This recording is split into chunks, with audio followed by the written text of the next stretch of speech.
안녕하세요, 사고링크입니다. 오늘은 기존과는 조금 색다르게 실제 구체적인 사례를 통해서 사고 초기에 교통사고 대처를 잘못하면 어떻게 되는지 한번 같이 볼까 합니다. 우선 영상을 보겠습니다. 자, 지금 차가 앞차를 따라서 주행을 하고 있습니다. 그리고 오른쪽으로 차선 변경을 했고요. 그런데 여기서 옆에 차선에 있던 차량이 갑자기 차선 변경을 하면서 사고가 발생했습니다. 블랙박스 차량의 옆면을 충격을 했고 영상에서 보듯이 충격이 작지 않았어요. 자, 이 사고의 특징으로는 과실에 대한 분쟁이 있었습니다. 하마터면 어이없게도 이 블랙박스 영상의 운전자는 가해자가 될 뻔했었습니다. 그 이유는 사고 당시 상대방 현장 출동 기사분께서 블랙박스 차량 운전자에게 너는 가해자다 라고 이야기를 했기 때문이에요.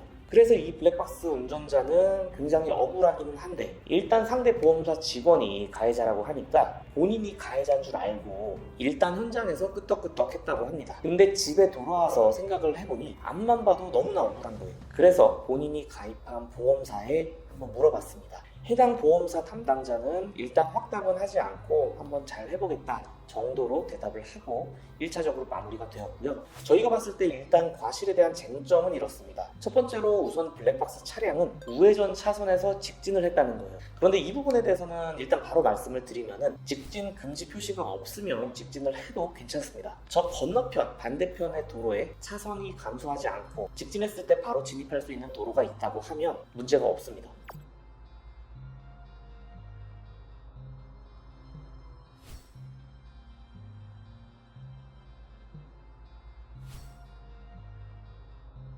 두 번째로 교차로, 즉 차선 변경 금지 구간에서 상대 차량이 차선 변경을 했다는 것에 있고요.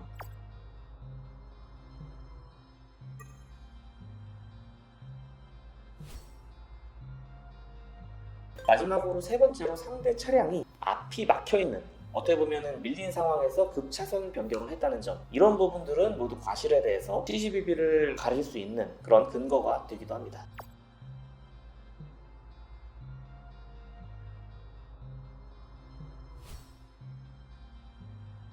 추가적인 부분으로는 블랙박스 운전자는 이 사고를 경찰서에 신고하지도 그리고 병원에 가지도 않았습니다. 이게 어떤 이야기냐면 이 부분을 가지고 협상이 가능하다는 이야기입니다. 대부분의 교통사고 피해자들이 잘 모르는 부분 중 하나가 과실은 정해진 게 아닙니다. 협상이 가능한 부분입니다. 그래서 서로 간에 동의만 되면 과실은 협상에 따라 결정될 수 있습니다. 사례로서 말씀을 드리면 차선 변경해서 한 8대2 정도 나올 것 같은데 지금 과실 100대 0으로 처리를 하면 피해자인 나는 경찰 신고하지 않고 개인 접수도 하지 않겠다. 몸 아픈 것은 내가 알아서 해결을 하겠다. 이렇게 상대방과 딜을 할 수 있는 그런 부분들이 있습니다. 그러니까 이 말은 보험사에서 과실 가지고 자기들끼리 짬짬이해서 이야기를 한다고 하더라도 사고 당사자인 내가 이거는 못 받아들이겠는데요? 싫은데요? 라고 한다면 과실은 절대로 결정되지 않습니다. 그래서 분쟁심의위원회라든지 소송을 가게 되면 복잡하니까 이야기를 하기는 하는데 역시 결국은 당사자가 동의하지 않으면 그 과실은 결정되지 않습니다. 그리고 소송이나 분쟁심의위원회도 결국은 보험사에서 진행을 하기 때문에 당사자가 억울하다고 하면 납득이 가지 않는다면 충분히 계속해서 이의제기를 할 수 있고요. 그래서 그만큼 잘 알고 있어야 손해를 보지 않습니다. 우선 이 영상의 결론부터 말씀을 드리면 6대4로 블랙박스 운전자가 피해자가 되어서 마무리가 되었습니다. 처음에는 가해자로 몰렸다가 나중에 제 이야기를 듣고 본인 보험사의 억울함을 주장을 하시면서 상황이 조금 반전되었고요. 아쉽게도 이 사고 당사자분들이 지금까지 워낙 착하게 살아오신 분들이다 보니까 과실에 대해서 상대방 쪽에 강하게 주장하지는 못하고 피해자로서 납득이 가는 선에서 마무리가 될 수 있었습니다.